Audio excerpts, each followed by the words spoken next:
I'm Pete Sepp, Executive Vice President of National Taxpayers Union and co-host of Speaking of Taxpayers. And it's a pleasure to welcome Travis Brown, author of How Money Walks, a very important topic for National Taxpayers Union members. You can find out more here, www.howmoneywalks.com. But we wanted to give a brief overview of this fascinating and unique information about the migration of wealth and population among the states. Tell us a little bit, Travis, about how you were able to put this information together.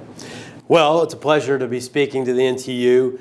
We've looked at 15 years of Internal Revenue Service data and U.S. Census Bureau data covering the period from 1995 all the way to recent data of 2010. And we tracked over $2 trillion of taxpayer mobility, generally from high tax regimes into more favorable or low tax regimes. To give you an idea about the summary here, we're talking about big numbers, and many of your members spread across the country may understand this well. $86 billion net gain over the past 15 years has moved into all the counties of Florida from many of the other states here in red.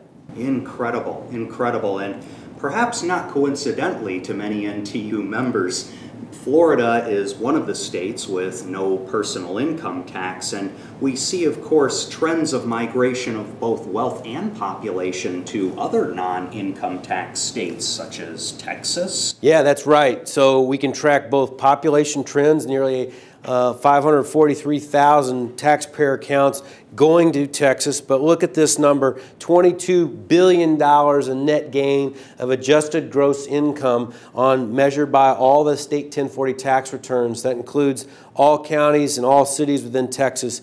It's interesting to contrast that maybe with other NTU members that might be located in California, where the loss is the big picture, a loss of nearly $32 billion. You mentioned other states in the mid-Atlantic region, such as Pennsylvania, where there's also migration both to California and to Florida as well, but on a net loss of nearly $7 billion. We think this is important data for NTU members to understand and utilize locally in their own way with smartphone apps that we make available at howmoneywalks.com. Yeah, absolutely, and I imagine our NTU members will be very enthusiastically sharing this information with their own policymakers, because as we've been discussing offline, elected officials themselves don't really appreciate this data, do they? It's similar to a lot of advancements in medicine. We didn't know we had this availability until now, but you can also get very specific. The governor of Louisiana wants to eliminate the personal income tax. This platform at howmoneywalks.com allows you to get specific to county by county analysis in the palm of your hand. We want to take ordinary taxpayers and make them extraordinary taxpayer advocates for their community.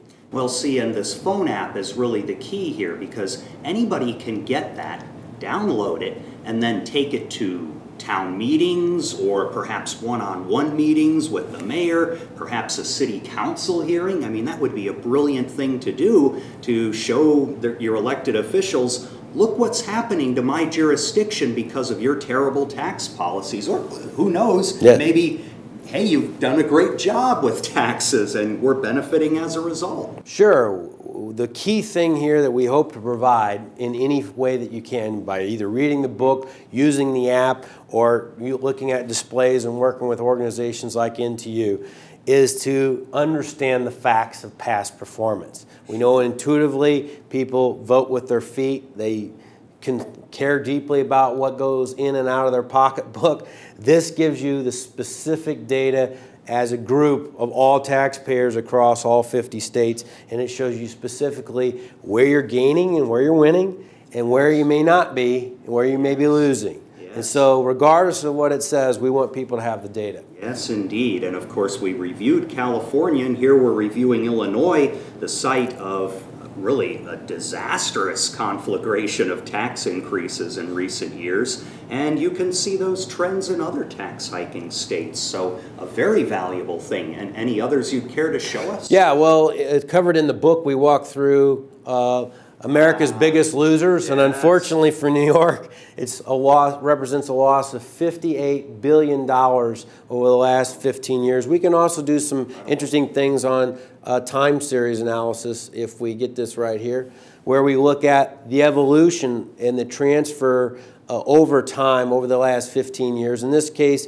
we don't see a big change. This is representative of a state that is losing and losing consistently over the last decade or more. The green states represent the states that have gained at the expense of New York residents leaving from New York. Yes, absolutely. Well, Travis, we look forward to working with you, as do our members, in making sure this data gets into the right hands and, more importantly, is used in a constructive way for public policy. So thank you very much, sir. Thank you. We look forward to it.